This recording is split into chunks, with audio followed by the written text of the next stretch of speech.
friends are active. And every immigration rule broken is an unjust rule defied nonviolently in the cause of liberty. Being undocumented is an act of civil disobedience. Every day, our friends put their bodies on the line and face the consequences. They risk their freedom, their safety, and their lives, and with their actions they declare, I have the right to be here because I am a person, and it does not matter where I was born. I have the right to be here because I am a person, and it does not matter where I was born. Je devrais être ici parce que je suis une personne et pas parce que je suis né. Имею право быть здесь, потому что я человек и не имеет значения, где я родилась. Tengo derecho a estar aquí, porque soy una persona, no importa dónde nací. So when we work with our friends in the clinics, Or accompany them to their hearings and check-ins. Or stand with them in protests. We are not just helping someone through their legal case. We're participating in a political revolution. A revolution that is led by our friends of superhuman courage. A revolution grown by the risks that our friends take on a daily basis. When our friends demand justice for themselves, they make the world more just for all of us. And those of us privileged with citizenship owe our friends our allegiance. We follow a friend's lead. We will not stop speaking the truth. We will not stop speaking the truth. ICE's agenda is evil. And we will tolerate nothing less than its abolition. Tengo derecho a estar aquí porque soy una persona, no importa dónde nací. I have the right to be here because I am a person and it doesn't matter where I was born.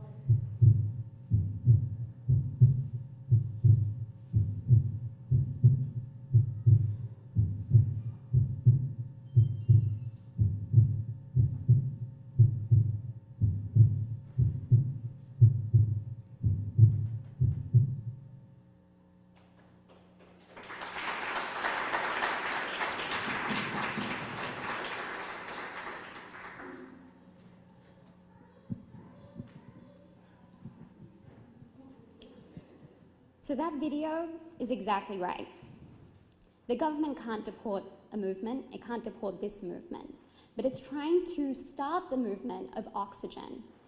It's targeting activists like Ravi as a scare tactic to silence those best able to tell us what the agency is doing and to frustrate our collective project to achieve accountability.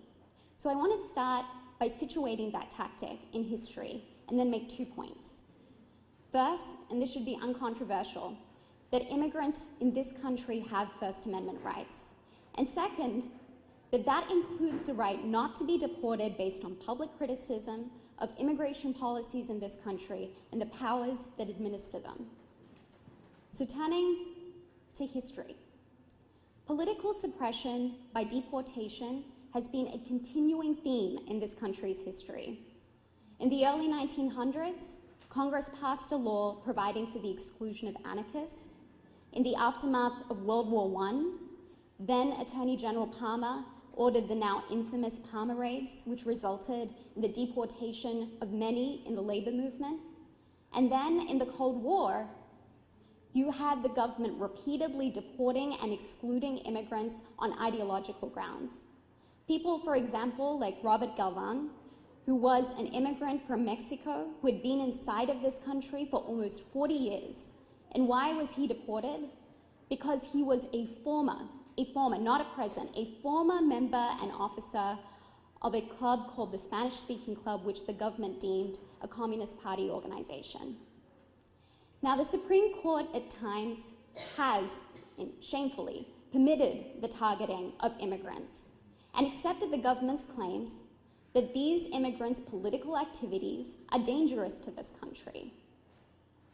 But those cases, they were colored by the politics of war and insecurity, and they don't take account of modern First Amendment law. And under that law, it is clear that immigrants inside of this country do have First Amendment rights. The government has sometimes tried to draw a distinction between immigrants who have been lawfully admitted into this country and those who haven't. But I want to make clear that that distinction does not hold water. The Constitution talks about we the people, and the court has made clear that the people includes at a minimum people who are part of this national community, as well as people who have sufficient connections to this country that they should be considered part of this community. And it is indisputable that immigrants without papers, they are part of this national community. So that brings me to the present.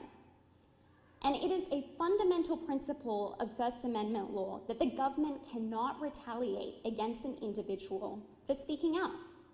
That is especially true where they are speaking out on a matter of intense public concern like immigration. The court has said that speech on public issues is at the very core of the First Amendment. Now, unfortunately, Congress has tried to make it difficult for people in Ravi's situation to actually seek judicial review when the government has retaliated against them, when they have engaged in protected speech and the government has tried to punish them for that speech.